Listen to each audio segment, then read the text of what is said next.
મજામાં તો મજામાં જ હશો ને મજામાં જ રહેવાનું. તો આપણે હમણાં પણ વ્લોગ નહોતા બનાવતા, આજ પાછો ચાલુ કર્યો છે. તો જય માતાજીને જય દ્વારકાધીશ.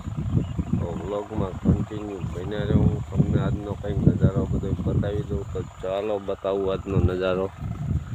આપણે વળી રહ્યા છીએ પાણી જોઈ શકો છો. જો આ જ્વારમાં પાણી વાળું હું, આ બીજવાણું હું એક ખર્યું આરડીમ રહ્યું પાવાનું. આ પીઝા પછી એક ખર્યું રહ્યું છે એ ભરાવા આવ્યું છે, થોડુંક અધૂરું છે જોઈ શકો છો. પછી આપણે એક ખર્યું પાવાનું, પછી હોય જાય નીચલી આરડીમાં ગદપ પાવાનો છે. પણ એને કાલવાર આજે જાય પી દઈને આપણે પાણીની બોટલ ફ્રીજમાં ઠંડી લઈને આવ્યા છે ને લુંગી મીટર દીધી છે. એટલે પાણી કીધું ઠંડુ ને ઠંડુ રહે, દેશી જુગાર કર્યો જોઈ શકો. આંબાને થળિયા મૂકી દીધું છે. ના આપણે કેસર કેરી છે, જો અહીંયા રહી કોક જ છે, બાકી ખરી ગયું. જો આ તમને બતાવી દઉં, જો આ રહી ઘણી બધી લોટ કેરીઓ આવી હતી પણ બધી ખરી ગયું. તો કોઈ રહી ગયું છે, બહુ નથી. ઓલો પવન ને ઠાર ને બહુ આવ્યું ને બધી ખરી ગયું. અહીંયા છે તમે જોઈ શકો, જો આ રહી અને ઘોડે કોક રહી ગયું, બાકી ખરી ગયું છે. ને આપણા ચીકુ છે, ચીકુમાં પાક તો પડી ગયો છે ને 10, 15, 20 ચીકુ એવા પાકા મળે આપણને. આપણે કાચા ન તોડતા, પાકે ને એટલે દબીને 1-2 દિવસે આંટો મારી લઈ. કોઈ હાથમાં આવી જાય તો આવી જાય ને બાકી જનાવર ખાઈ જાય છે, એવું થાય. આ બધું હોય ને ન ખાવું એમ થાય, ન હોય ને વધુ ખાવું એમ થાય. આપણે ઘરના ચીકુ છે પણ કોઈ બહુ ખાય નહીં, 1-2 ચીકુ ક્યારેક ખાય. તેને જોઈએ આખી ચીકુડી મેલા ચીકુ છે. 8-10 દિવસ પહેલાંના પાકવા માંડી ગયા છે અને એકદમ હાઈ ક્લાસ છે ચીકુડીને, જો લાડવા જેવાની વાત. અને આપણે 2 જાતના ચીકુ આમાં થાય, લાંબાય થાય છે ને ગોળ દડા જેવાય થાય છે. એટલે પાકું અત્યારે તો આપણને નહીં મળે, કારણ કે સવારમાં આંટો મારી લીધો છે. સવારમાં 10 જેવા પાકા ચીકુ મળી ગયા હાઈ ક્લાસ. એ પડ્યા, એમાં 2 ખાધા છે, 8 તો પડ્યા ઘીરે. જોઈએ આખી ચીકુડી લૂમે ભરી છે. તો હમણાં આપણે વ્લોગ નહોતો બનાવ્યો, કીધું લાવો આજ વ્લોગ બનાવી લઈ. હમણાં એક ફોન આપણો ખરાબ થઈ ગયો તો કંપની મોકલ્યો, 15 દિવસે પાછો આવ્યો.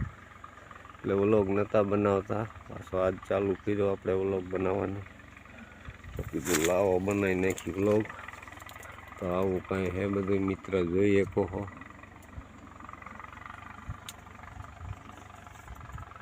ચીકુ ને કેરીયું ને એવું થોડું આપણે ઘર પૂરતું થઈ જાય ને રડી પડે ને.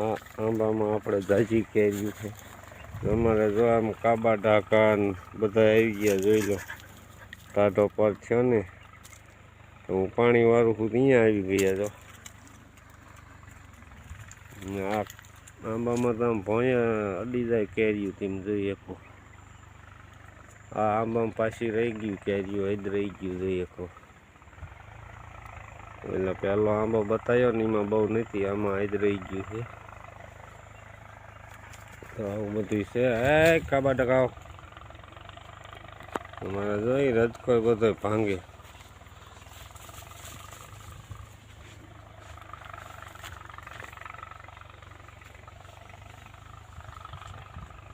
જો ભગવાડા પડે ને રજકો વાઢે હોય ન રહેવા દે, જોઈએ તો રજકો આપણે હવે થોડોક જ વાઢવાનો બાકીનો તો બીનો મૂકી દીધો છે.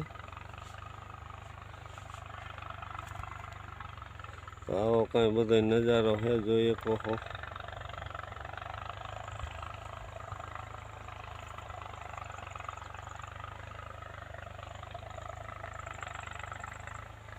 ઓલા તે આપણે ઘઉંના ભાંઠા ઊભા છે, કટર માર્યું હતું, એમાં કાંઈ વાવવાનું નહોતું તો આપણે ખેડ્યું નથી ને કાંઈ હલાવ્યું નથી, એમને કડું પડ્યું છે. કાંઈ વાંધો નહીં, કન્ટિન્યુ બિના જ રહ્યો વ્લોગમાં. હાલો તો મિત્ર, આપણે પાણી વાળતા આવીએ દવા છાંટવા માટે રજકામાં. તમે જોઈ કહો રજકાનો આવો ફાલ છે જોરદાર મજાનો. અમુક તો પાકવા પણ માંડી ગયો છે. દોડવા આવ્યા હાઈ ક્લાસ જોરદાર. તમને પાકેલા પણ બતાવી દઉં, બનાવી દો વિડીયોમાં કન્ટિન્યુ.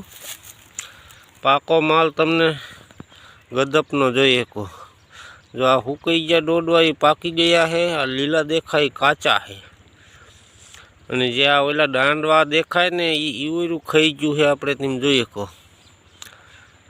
એટલે આપણે ઈવરની દવા છાંટવાની છે. આપણે ઈવરની દવા પણ આ લઈ આવ્યા છે, આ મતી આપણે સરગવા બાજુ તમને બતાવી દઉં. જો 4 જાતની ઈવરીનો સફાઈઓ કરી નાખે. આ બાયોડોઝ છે, કઈ કહેવાય બાયોડ્રોગટા. જો આપણે બહુ ભણેલા નથી પણ થોડો અનુભવ થઈ જાય તો આપણે આ ગદપમાં બધી દવા છાંટવાની તમે જોઈ શકો. 1.5-2 વીઘાનો ગદપ થઈ જતો હોય છે એટલો છે. આપણે બધો બીનો મૂકી દેવાનો છે. એકવાર આપણે દવા છાંટી હતી, આજ બીજી વાર છાંટી હતી દવા, કારણ કે ડોડવા અમુક છે એ પાકવા માંડી ગયા. તમે જોઈ શકો. જો આ પાકી ગયા હાઈ ક્લાસ. એમાં બી કાયદેસર નીકળશે પીરું હળદર જેવું, એ પણ તમને બતાવી દઉં. આનો અમુક ટાઈમ ભાવ 10-10 હજાર રૂપિયા 20 કિલોનો હોય છે. 5,000-7,000 એવા તો હોય જ છે. તો જોઈએ કો આ પીરું હળદર જેવું બી કમ્પ્લેટ પાકી ગયું છે આપણું. તમને એથેરિયમ લઈને પણ બતાવી દઉં. હા જોઈ લો, આવું બી છે. કાચું હોનું કહેવું હોય તો કહેવાય આને. એકદમ હાઈ ક્લાસ મજાનું બી પાકી ગયું છે આપણું. અને આ બધા લીલા ડોડવા રહ્યા ને, જો આ જોઈ શકો. 15 થી 20 દિવસમાં આ બધા પાકી જાય છે. આપણે 2 રાઉન્ડ છે ને દવાના આપવાના છે, એટલે આપણો ગદપ રહ્યો એ કમ્પ્લેટ પાકી જાય છે. તો આવું બધું છે મિત્ર. કોમેન્ટમાં છે ને ખાસ જણાવજો આજનો વ્લોગ કેવો લાગ્યો. આપણો આજનો વ્લોગ નાનો એવડો છે, કેવો લાગ્યો ખાસ જણાવજો કોમેન્ટ કરીને. વ્લોગ ગમ્યો હોય તો લાઈક, શેર ને સબસ્ક્રાઈબ કરવાનું ભૂલતા નહીં. નવા મિત્ર હોય તો ખાસ કરીને સબસ્ક્રાઈબ કરી વાળજો, બેલ આઇકન ઓન કરી વાળજો. તો હવે મળશું એક કાલના નવા વ્લોગમાં. ત્યાં સુધી બધાને બાય બાય, આવજો. જય માતાજી, જય દ્વારકાધીશ.